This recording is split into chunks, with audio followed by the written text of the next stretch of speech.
Hi, welcome to Talk to Me. I'm Denise Jones, and I am here with my three co-hosts. Clifton Joseph, he doesn't talk. And on my left, Sweet Tea and Kayla Thompson. Great. We will talk today on the show to Dr. Kofi Hope of the Education Center for Young Black Professionals. We will gossip about brothers Samuel Jackson and Dr. Ben Carson. Oh, lordy, lordy, lordy. Chris Brown, have mercy. More people's business later. United Achievers is a 30-year-old organization raising funds and giving scholarships to Peelers attending university. The chief organizer of their next fundraiser, Marjorie Taylor, will join us on Talk to Me. And we are kicking off with Mississauga's Poet Laureate, Anna Yin. Hi, thank you, Dennis. Thank you, and thank you all for inviting me. Right. Welcome. CJ, over to you. Anna, congratulations. You are Mississauga's first Poet Laureate. You're at the end of your 2-year stint. How has that been for you? Oh, it's wonderful. I'm so grateful for the city to select me and gave me so much opportunity to bring poetry to the public. And I have done poetry workshops for schools and libraries. I also designed a haiku walking tour project. So I bring people to different places in Mississauga. So I gave them short instruction about how to write haiku, short poems. Then we take a walk. Then we write about our city. Nice. Very nice. Yeah. What was one of the most satisfying things about your time so far as Mississauga's Poet Laureate?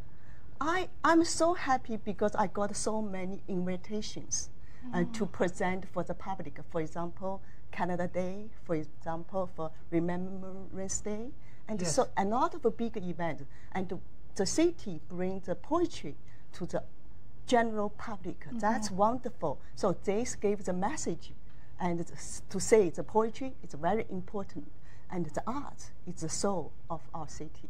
Nice. So when you came to Canada in 1999, you first started off by writing in your diary entries to improve your English, and then it spiraled into poetry. How did that happen for you, and how does it feel to be a poet right now? Yeah. At the beginning, I just want to improve my English, and I never know I can be poet, right?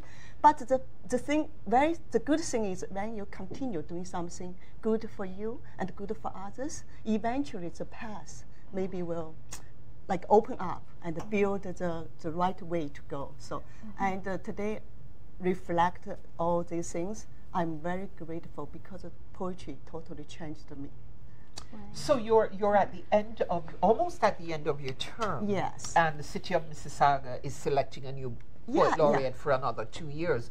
What kind of advice would you give to the poet who is going to continue your work? Okay. First, I want to encourage all the poets try to submit your application before the deadline. The deadline is March 17. Okay. So, and also check carefully about the application, like the criteria, and follow the criteria to write your application. And also make a good propose for the project for the city. So because you really want your project can help the general public. So that's my message for all the application applicants. And also for me, I really hope in Mississauga, they have so many young people and very talented people. So, and maybe they're more focused on spoken words and also public presentation for poetry. Wow, Anna, in 15 years, you have packed so much into your poetry. 6 books. Yeah. You've won a number of prizes. You've read at Parliament Hill. You've been reviewed by all kinds of Rogers TV before, CBC, the Toronto Star, all kinds of places. And you seem to been doing a whole lot of work. What is your philosophy in terms of getting poetry out to the people, in terms of making it a living art? Because as you know, from life, my poetry is come from life, real life. So that's why I designed the Poetry Alive, try to engage all people to try poetry, to explore the beauty and the nature, like the nature beauty there. So, and I forgot. You asked me the question. but you're getting deep and poetic at the moment. So Very poetic. I don't flow. Your philosophy of getting it out to the public and the idea that it's a living art. Okay, yeah. The philosophy for me is always be yourself. okay. When you be yourself, the people will get connect. People trust you. So that's so later I will read a poem so you know what is to be yourself. But I was gonna, you know, some people say that poetry is a dying art. Who? So is it what do you think? I mean, you know, yeah, what do you think? Is poetry a dying art? No. Poetry is not dying. But of course, the marketing is not very good. But because a lot of poets are too shy, and they didn't present the real, or not the real, or the accessible way to get the publisher to get the public to understand or to approach the poetry. So that's why I designed the Poetry Alive program to engage all people, all kind of people, all ages, to enjoy poetry. Yeah, and you know, we have 3 minutes left in our segment, and I wondered if you would read a couple of your living art for us. Yes. So I will read my accent. Yes, okay. Nice choice. Yeah. My accent, it is charming. I assure you. I assure myself and choose to believe so. Languages have colors. I want to show you my tender blue, but you cut off with fork and knife, quicker than my chopped sleep taps. My accent grows trees, trails, and winding roads towards the West Coast landscape. It points to the open sky, yet clouds are too heavy and form raindrops. My papers collect them, then dry in silence. I have hesitated many times before speaking. Now it develops teeth.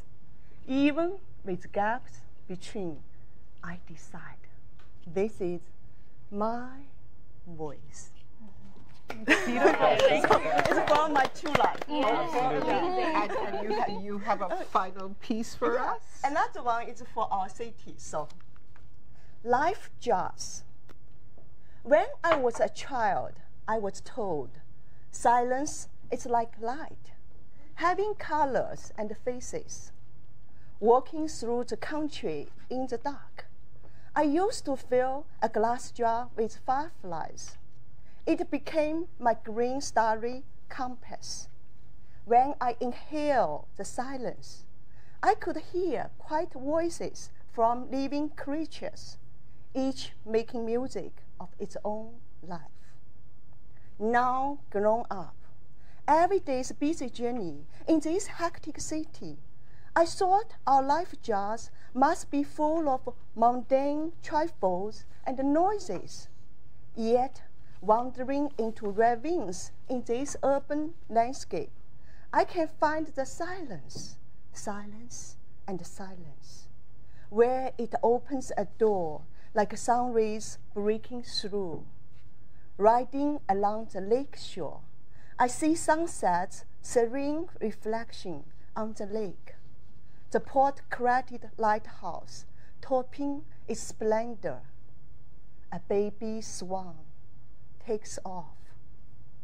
I inhale the silence. Wow. Thank you. Very nice. Thank you so much. That's Thank Anna you. Ying, Mississauga's first and only so far Poet Laureate.